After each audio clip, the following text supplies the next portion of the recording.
When you think of the Wild West, you probably imagine epic standoffs between gunslingers, the outlaw versus the sheriff at high noon. Well, while Hollywood played up the glamour, the reality was a lot more grim for many of these legendary tough guys. Want to find out who had the fastest hands and the highest body count? Stick around as I count down the 15 deadliest gunslingers of the Old West. Number 15. John Wesley Hardin. John Wesley Hardin was one of the most notorious gunslingers of the Old West. He killed a lot of people, by some accounts over 40, though newspapers only confirmed 27. He was extremely quick-tempered and trigger-happy. Legend says he once killed someone just for snoring too loudly. Hardin committed his first murder at 15, shooting an ex-slave. He then killed 3 Union soldiers before going on the run. He became known for carrying 2 pistols on his chest for a quicker draw, and used them to gun down 3 more folks in various shootouts. At 17, he killed a Texas marshal but escaped from jail. He was finally caught by Texas Rangers at 25 and served 17 years in prison. Just a few years after getting out, he was shot in the back of the head in a saloon dice game, ending the life of one of early Texas' most notorious characters. Number 14. Jim Killer Miller. Back in the late 1800s, there was an outlaw named James Killin' Jim Miller, who earned a reputation as a pretty mean dude. Folks said he had killed at least 14 people, but rumors put the number a lot higher, like 50. When he was just a teenager, Jim got into a quarrel with his sister's husband and straight up blasted the poor fella in the head with a shotgun. He got handed a life sentence for that murder, but Slippery Jim managed to get off on some technicality. By all accounts, Miller was cold as ice. He once famously said he'd happily kill anyone just to earn money. Rumor has it he gunned down all sorts of people, from politicians to famous lawmen like Sheriff Pat Garrett.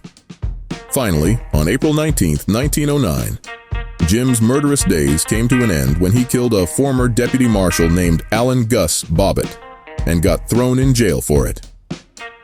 Before he was executed, Miller had a couple of odd last requests. First, he wanted them to give his ring to his wife, who was actually the cousin of gunman John Wesley Hardin. He also asked to wear his hat when they hanged him, and they let him do both. Miller did ask to wear his favorite black coat too, but no dice there. Right before the hanging, as the story goes, Miller shouted, "Let her rip!" Then he fell through that trapdoor, and they left his body dangling there for hours until they found a photographer to come immortalize the event. Can you believe that? Anyhow, I'm sure glad I didn't cross paths with old Killin' Jim back in his day. Number 13. James Wild Bill Hickok. Jim Hickok, or Wild Bill as he was known, was quite the celebrity back in the old Wild West days. This guy lived one heck of an adventurous life. Gunfighter, gambler, Civil War spy, you name it, he did it. And word has it, this sharpshooting cowboy took down over 100 men during his exploits. Jim left home at just 17 to become a canal boat pilot out in Illinois. But things got wild when he joined the Union Army in the Civil War. He quickly earned the nickname Wild Bill for his fierce fighting tactics.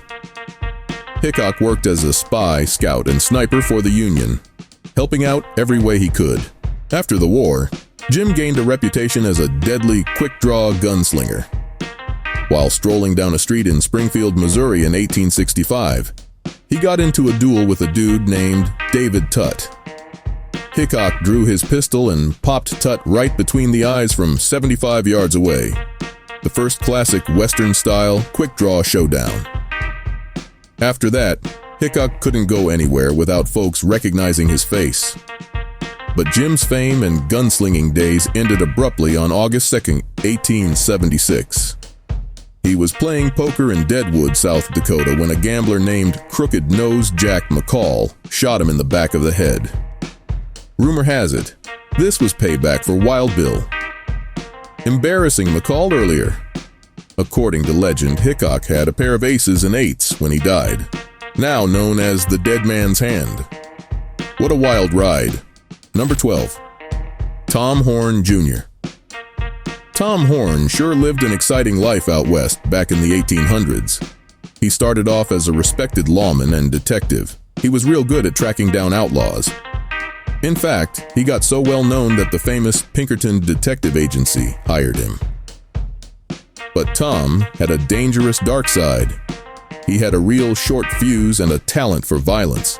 After he got connected to a string of murders, the agency had to let him go. After that, Tom worked kinda like a hired gun. Over his 43 years, he may have killed as many as 50 folks. He finally got arrested and put on trial in a case that caused a real stir. They ended up hanging Tom the day before his 43rd birthday in 1903. But here's a crazy twist. They put him on trial again in 1993 and decided he was innocent, as the New York Times put it. Once guilty, now innocent, but still dead. Number 11. Clay Allison. Robert Clay Allison lived an unpredictable, violent life in the Old West. He fought for the Confederacy in the Civil War, but was discharged after a head injury that likely contributed to his often shocking behavior. Allison worked as a cattle rancher in Texas, where he developed a reputation as a dangerous gunfighter with a hair-trigger temper.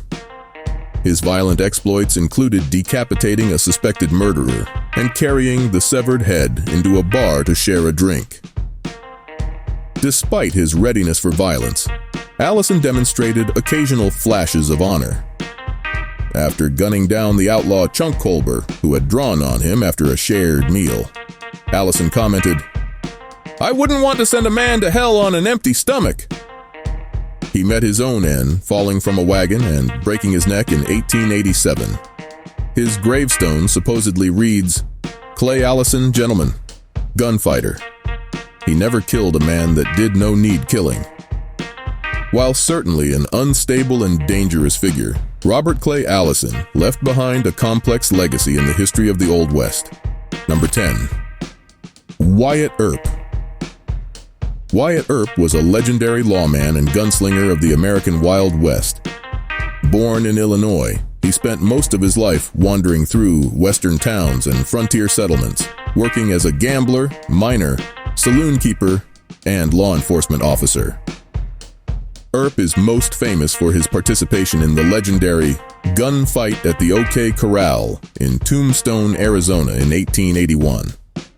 He was serving as deputy town marshal at the time, and he faced off alongside his brothers and Doc Holliday against a local outlaw group known as the Cowboys. The 30-second shootout left 3 cowboys dead and cemented Earp's status as a quick-drawing gunslinger. This violent confrontation was just one of many in Earp's long career upholding the law on the frontier. By some accounts, he killed between 8 and 30 men in various gunfights over the years. His fearless exploits battling bandits and outlaws are now the stuff of Wild West legend. Novels and films have mythologized him as the quintessential Western hero, tough, stoic, and unflinching in the face of danger. Number 9. Doc Holliday. The legendary Doc Holliday lived a life of adventure in the Wild West. As a young man, he was diagnosed with tuberculosis. Though facing a dire prognosis, Holliday refused to back down. He boldly set forth on a gambler's path, traveling the frontier and trying his luck at cards, dice, and roulette.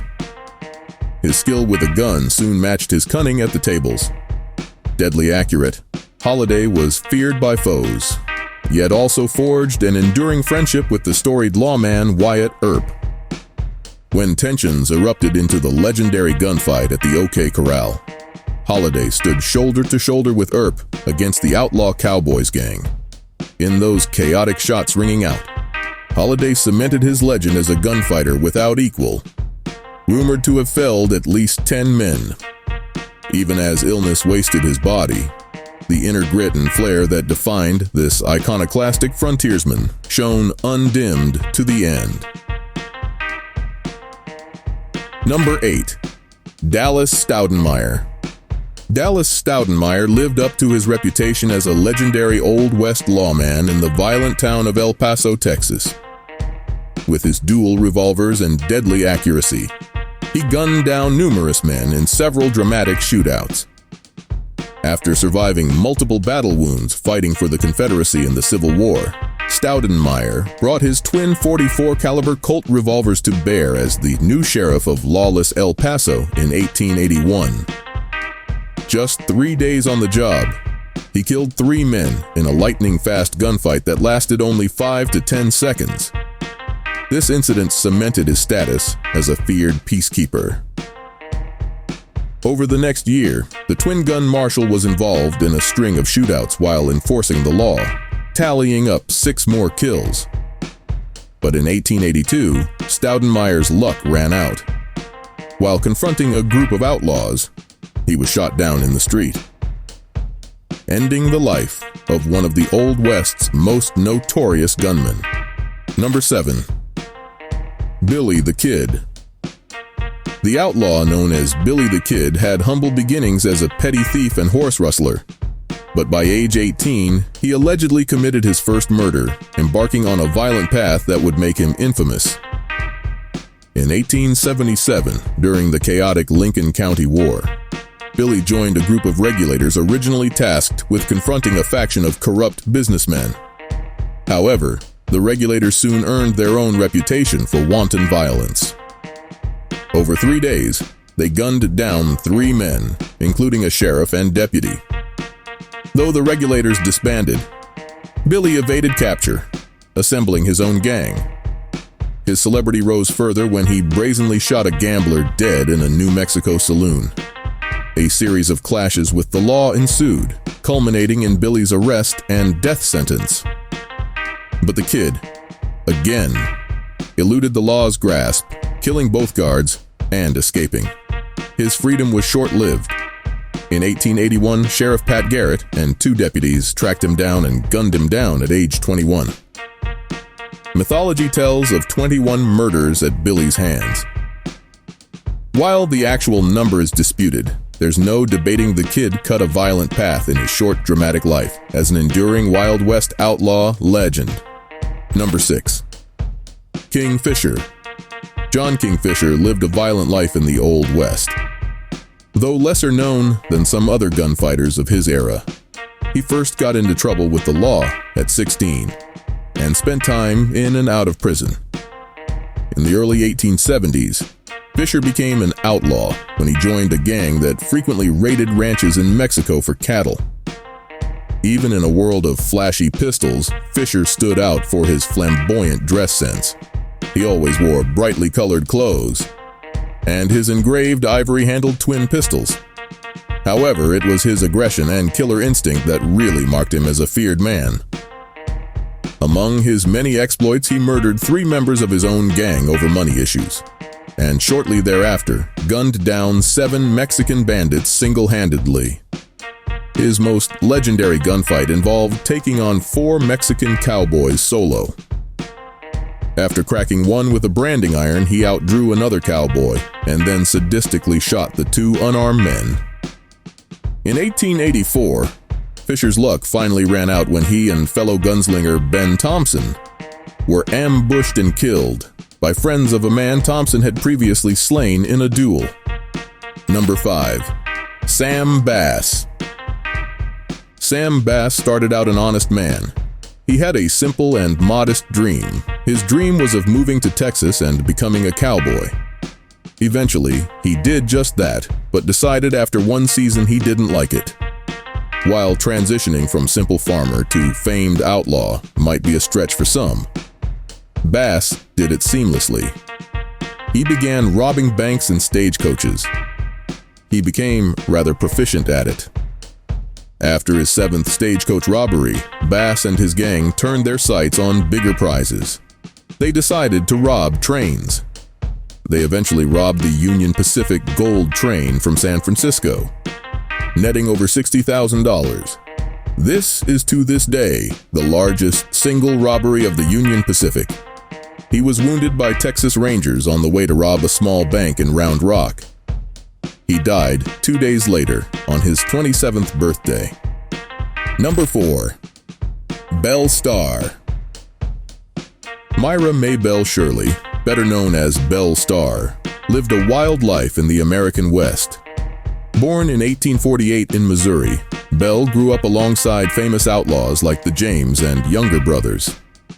The Shirley family farm was a regular hideout for these gangs, earning Belle the nickname the Bandit Queen. In 1866, Belle married Jim Reed, a former Confederate soldier turned outlaw. Together with Belle's outlaw friends, they planned and pulled off many successful robberies across the country. However, Jim was killed in a shootout while trying to escape from a sheriff who had arrested him. After Jim's death, Belle began organizing more robberies on her own and selling the stolen goods. She was rumored to have shot at least 3 men herself during these years. Belle was crafty and often used her feminine wiles to get lawmen on her side, seducing them or attempting bribery. In 1880, she married another bandit, Sam Starr. Over the next 2 years, the couple stole horses before getting caught and convicted. They went right back to crime after being released a year later. Belle allegedly murdered 2 more men who interfered with her plans. On February 3, 1889, just 2 days shy of her 41st birthday, Belle Starr was shot dead while riding home from the general store. Her mysterious killer was never found or identified. Number 3. Dan Bogan. Bogan was known as a hot-tempered cowboy who was always looking to stir up trouble. By 1886, it's said he had already killed 3 men in fights and shootouts. His violent ways continued when, on January 15, 1887, Bogan shot and murdered Constable Charles S. Gunn, a former Texas Ranger. But Bogan didn't get far. He was soon shot in the shoulder and captured. However, even with a serious injury, he still managed to escape into a raging blizzard. While not as famous as some other gunslingers of the era, author Robert K. Dearment argues, Bogan was one of the most dangerous and underrated outlaws of the Old West. Number 2. Ben Thompson. Known gambler and gunslinger. Ben Thompson lived among famous outlaws of the Old West. His life of crime began at 17 when he killed a man for cheating him at poker. Thompson later gained notoriety as a quick-draw gunfighter by killing 2 men in a shootout in 1876. He briefly served as Marshal of Austin, Texas, but resigned after murdering a local theater owner in an argument. In 1884, allies of the theater owner killed Thompson and fellow gunfighter John King Fisher, while the pair watched an opera. Though lesser known now, Thompson's violent exploits placed him alongside the notorious gunfighters of his era until he fell victim to the frontier justice he doled out. Number 1. Butch Cassidy. The notorious Old West outlaw. Butch Cassidy led a wildly dangerous gang that robbed trains and banks across the frontier. His real name was Robert Leroy Parker, but he took the alias Butch Cassidy as a respectful nod to his mentor, the gunslinger Mike Cassidy, who taught him expert shooting and criminal cunning. As the leader of the Wild Bunch gang, Butch Cassidy planned daring heists and evaded the law's pursuit for years. The gang was known to hole up at Robber's Roost Hideout deep in the Utah canyons. After pulling off train or bank jobs during which they were considerate even to bystanders, thou criminals. They cultivated a Robin Hood type of ideas. They gave stolen money to struggling locals. Reportedly, Butch Cassidy's first bank robbery netted him less than $25. But the jobs got bigger, like a $65,000 haul from a Nevada bank in 1900. After years roaming the West, Butch Cassidy and the Sundance Kid finally fled authorities by escaping to South America. There, their trail mysteriously ends after a 1908 shootout. To this day, no one knows whether Butch Cassidy ultimately perished or met some other unknown fate. And that wraps up our list of the 15 deadliest gunslingers from the history of the Old West. I hope you enjoyed this glimpse into the lives of these notorious outlaws and lawmen.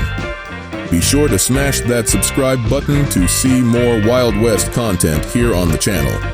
Leave me a comment down below on who you think was the deadliest of them all.